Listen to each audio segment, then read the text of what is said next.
All right, so today I'm going to have another TV review episode, which I probably haven't done in a little while. So we're going to be talking about the pilot episode of Manifest, and it's a little bit humorous that it's called pilot because, well, the TV series involves an airplane. So the pilot episode of the TV series Manifest introduces viewers to the central premise of the show. Manifest is a mystery drama series created by Jeff Rake that premiered on NBC in September 2018. In the pilot episode, let's see, you have Flight 828. The story begins with the passengers of Montego Air Flight 828, which experiences severe turbulence during a flight from Jamaica to New York City. The problem, ladies and gentlemen, is your plane departed Montego Bay, Jamaica on April 7th, 2013. Today is November 4th, 2018. You've all been missing, presumed dead, for 5.5 years. That's what one of the characters tells the crew, or the passengers and the crew, when they return from their fantastical little journey. And when the plane lands, the passengers or crew are astonished to learn that over 5.5 years have passed during what felt like a routine flight. It's a really strange premise, but it's definitely like something you might hear out of a Twilight Zone type story or something like that. So I guess it's not really that strange after all. And it's a little bit too early for me to tell if the show is going to be that good or not. I've only watched one episode, but I can say it's not really that bad. The premise about the time discrepancy is there. The passengers are initially confused and disoriented by that time discrepancy as they had only experienced a few hours of flight time while the world outside the plane has aged over 5 years. That's a little bit of a tricky problem to solve. In 5 years time you'll have a bunch of life changes that happen. It's a little bit more complex than the typical "how can I help you, sir" type of problem. It's really a conundrum, I guess you might say. And as far as I'm concerned, the mysterious experiences element of this first episode, it's reasonably strong. I mean, it's not quite as crazy as something like Donnie Darko or anything like that, but it's one of those WTF scenarios. You have the passengers trying to reintegrate into their lives a little bit, even in the pilot episode. I think one of them has somebody who died who is a family member within the 5.5 year trip that they went on. And they apparently, as the series goes on, they begin to experience more strange phenomena, and that includes premonitions and hearing mysterious voices, and that kind of stuff. And it's like a sort of legendary episode of the Twilight Zone, only sort of spread out across an entire series. So these experiences are linked to the time they spent missing during the flight, and I suppose the rest of the TV show is going to be about explaining what was so special about that airplane or the people on board. You've got character introductions in the pilot. Really, though, that there are like two people who are sort of obviously the main characters or the key characters. That would include the siblings Michaela, played by Melissa Roxburgh, and Ben Stone, who's played by Josh Dallas. I'm not really too familiar with those actors, and by that I mean I've never seen them in anything else that I can remember. But they were on this flight in Manifest. From what I recall, Michaela is a police officer, and Ben is a mathematician and the father of a child who has leukemia. The episode explores their struggles to readjust to life after this unexpected time jump. So, some of you might be kind of familiar with this premise or variations on it. In a way, movies like Groundhog Day also have these weird time loop premises. This isn't really a time loop, it's more of a time jump, but they're sort of related in a way. You know, they both involve traveling awkwardly through time in an unexpected way.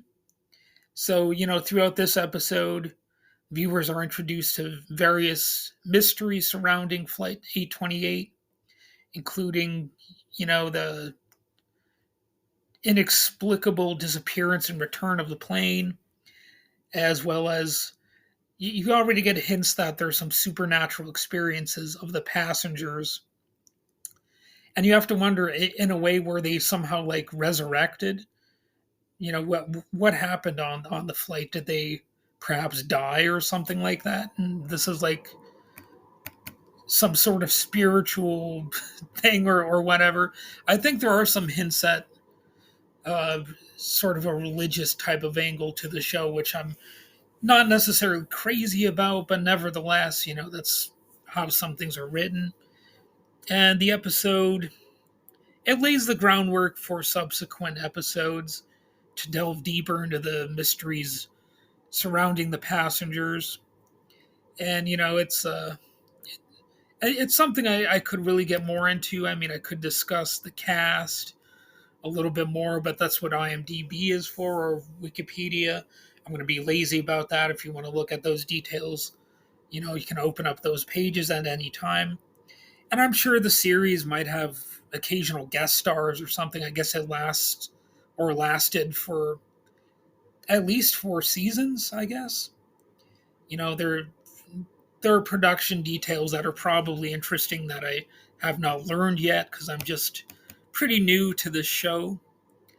So, in addition to that, I might as well ask you, what are your experiences in missing a flight or crazy experiences while traveling on a plane?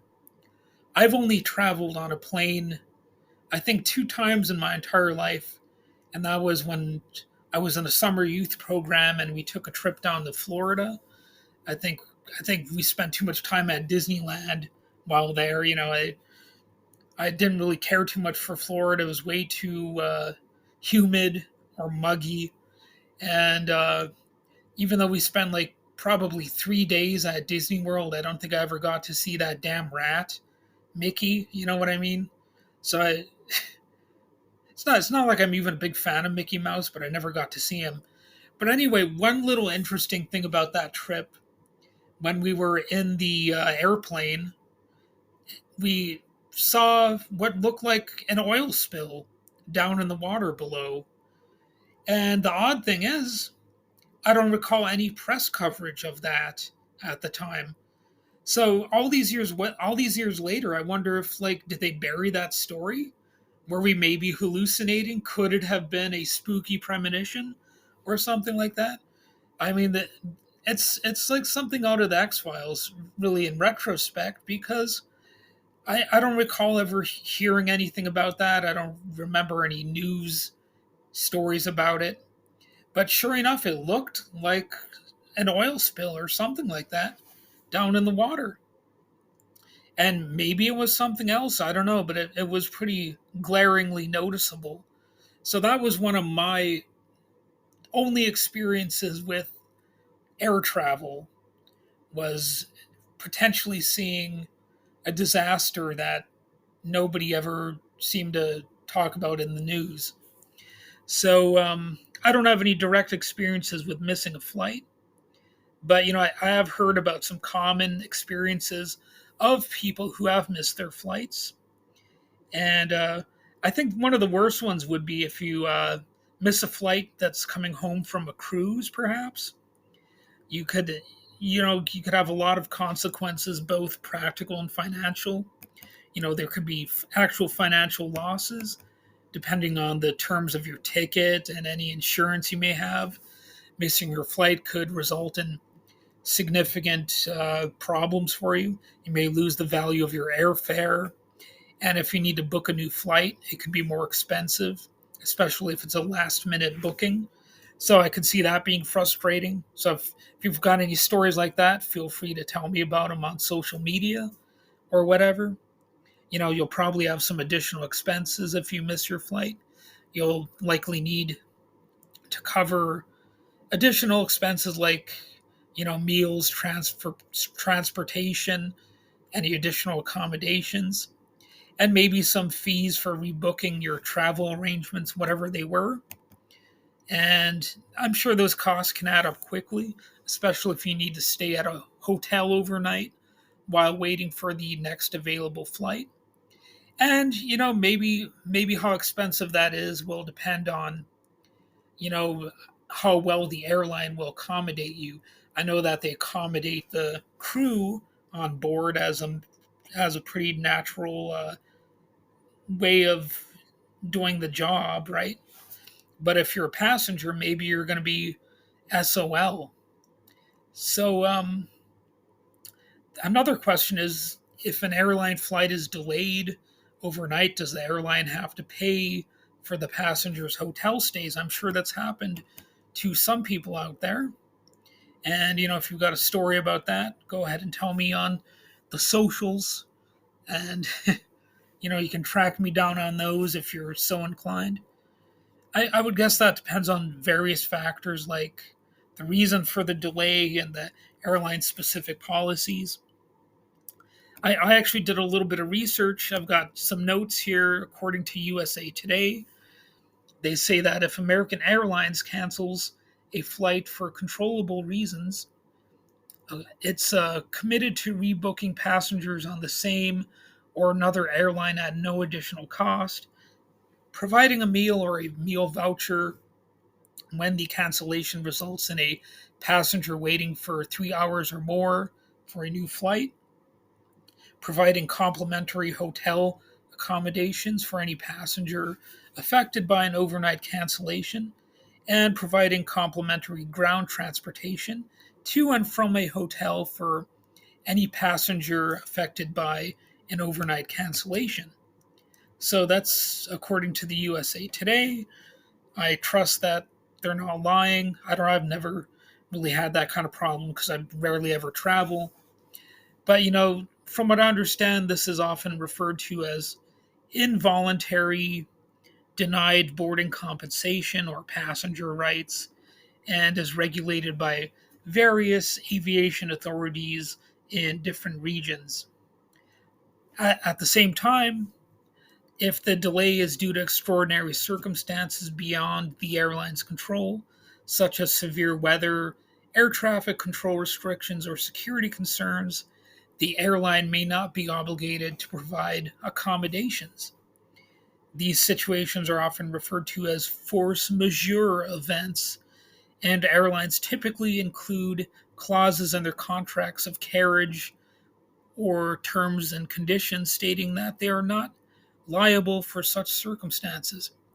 And really, if you think about it, that must be a little bit challenging for any airline, even a competent one, to really manage all of these different people and their accommodations and stuff. Like they've really got to have their stuff together in order to even get the basics of that correct. And I bet a lot of you travelers out there, you're probably not thankful enough for the times when they actually do get things right. And that's sort of a miracle of modern science, you might say, that people even care enough of about your situation. It's maybe a light little glimmer of hope in a world of darkness, as they say. A bunch of things can be happening right now. Like we can be having various wars, outright genocides that we're not even allowed to call genocides by countries we're not supposed to criticize, and all that kind of stuff. But at the end of the day, at least we can sometimes get some basic things correct, even now. So Wow, I even got a little bit political there toward the end, but whatever. That's the nature of the beast. It is at least partly a political podcast. So anyway, if you do have any travel stories that you would be interested in sharing, go ahead and track me down on social media. And if you don't want to do that, then whatever, man. Whatever. I'll live with it. But it's just if you got any compelling stories, go ahead and share them. Maybe I'll even do a special episode about it. Who knows? Or maybe I won't. Maybe I'll never even talk about this episode again. That is entirely plausible as well. Anyway, have a nice day.